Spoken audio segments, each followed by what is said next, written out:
وہ ایک عجیب سی رات تھی، مجھے سمجھ نہیں آ رہا تھا میں کیا کروں کیا نہ کروں۔ شادی کی پہلی رات تھی اور دلہن بنی بیٹھی میری بیوی نے کہا کہ خبردار مجھے ہاتھ مت لگانا، میں کسی اور سے محبت کرتی ہوں۔ یہ زبردستی کی شادی ہوئی ہے اور یاد رکھو تم کچھ بھی کر لو میری محبت نہ حاصل کر پاؤ گے، نہ میں تمہیں چاہوں گی۔ اس کی آنکھوں میں آنسو تھے۔ میں حیران و پریشان پاگلوں کی طرح اسے دیکھنے لگا اور سوچنے لگا کہ یہ کیا ہو گیا ہے۔ جب کچھ سمجھ نہ آیا تو اٹھا اور وضو کیا اور نماز کے لیے چلا گیا اور اپنے اللہ سے ذکر کیا کہ یا ربا یہ کیسا امتحان ہے۔ مجھے ڈر تھا، بہت زیادہ ڈر، معاشرے کا ڈر، خاندان والوں کا ڈر۔ میں ایک مڈل کلاس فیملی سے تعلق رکھتا ہوں اور ایسی اونچ نیچ پر ہمارے ہاں عزت کا جلوس نکل جاتا۔ مختلف سوچیں آ رہی تھیں کہ اگر یہ صبح گھر گئی اور واپس نہ آئی تو میری عزت کا کیا ہوگا۔ کیا پتہ یہ اپنے گھر میں یہ ہی نہ کہہ دے کہ یہ نہ مرد ہے، اس سے شادی ختم کراؤ۔ ایک بار تو سوچا کہ زبردستی کرتا ہوں، گناہ نہیں میرے نکاح میں ہے، مگر میرا دل نہیں مانا۔ میں نے اس سے بات کرنا چاہی مگر مجھے گوارا نہ ہوا کہ میں اس عورت کی منت کروں جس نے مجھے یوں ٹھکرا دیا۔ اللہ تعالیٰ سے شکوے شکایتیں کرتا کرتا سو گیا۔ اگر اسے کسی اور سے محبت تھی تو نکاح کے لیے ہاں ہی نہ کرتی یا مجھے ہی بتا دیتی، میں اس سے خود رشتہ ختم کر دیتا، بات شادی تک بڑھتی ہی نہ، میری زندگی برباد تو نہ ہوتی۔ میں متوسط طبقے سے تعلق رکھنے والا آدمی شادی پر ساری جمع پونجی لگا چکا تھا۔ خیر صبح وہ اپنے گھر چلی گئی، کوئی بات نہیں ہوئی، 3 دن تک کوئی ہلچل نہیں ہوئی۔ 3 دن بعد اس کی امی کی کال آئی کہ بیٹا تم آئے نہیں اپنی دلہن کو لینے، تو میں لینے چلا گیا۔ میں نے وہاں بھی کوئی بات نہیں کی۔ ہم واپس گھر آئے۔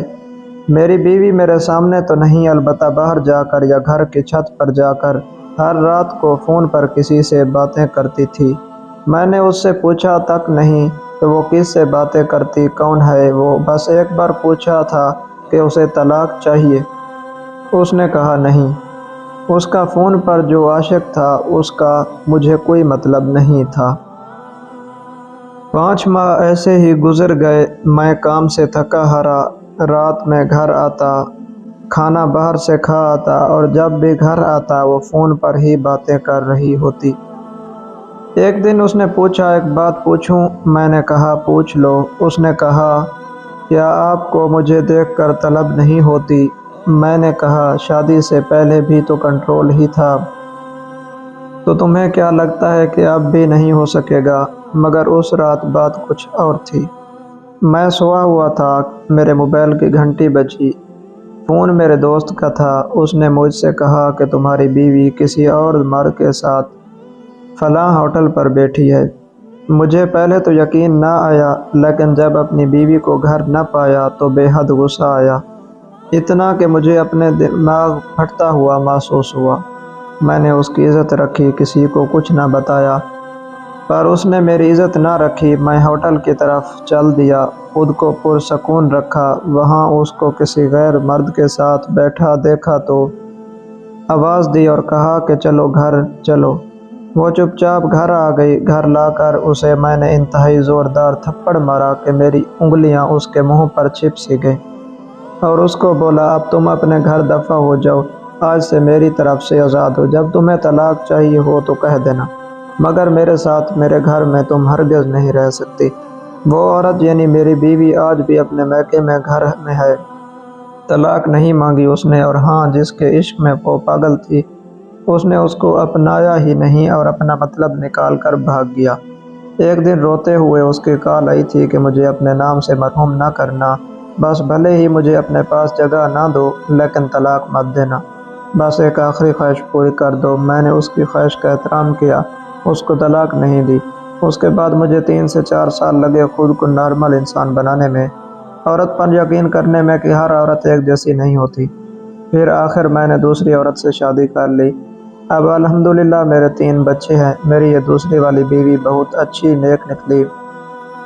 پتہ نہیں وہ 2-3 سال جو میں نے حوصلے سے گزارے اس کی وجہ سے اللہ نے انعام کی صورت میں دیا کہ اب تھوڑی سی ہمدردی کو بہت بڑی بات سمجھنے لگا تھا۔ میں ذرا سا بھی پریشان ہو جاؤں تو میری بیوی کی نیندیں اڑ جاتی ہیں۔ اس کو مجھے سے عشق کی حد تک پیار ہے اور بے انتہا عشق۔ میں ذرا کام سے دیر سے آؤں یا کچھ میسج نہ کروں تو پریشان ہو جاتی ہے، سائے کی طرح آگے پیچھے۔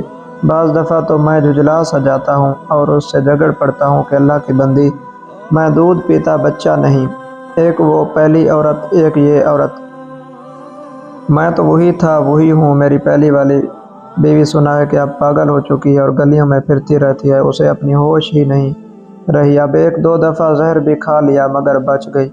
لوگ اب بھی کہتے ہیں میں ظالم ہوں، اس پر ظلم اتنے کیے کہ وہ پاگل ہو گئی۔ اب میں کیا کہوں لوگوں سے، حرام محبت کا مقدر ہمیشہ ذلت ہی ہوتی ہے۔ یاران عشقی معشوقی لگا کر توقع کرنا کہ یہ ٹھیک ہوگا، ذلت ہی ملتی ہے۔ میری بچیوں، بہنوں، بیٹیوں، یاد رکھو، حرام محبت کا مقدر ذلت ہے بس۔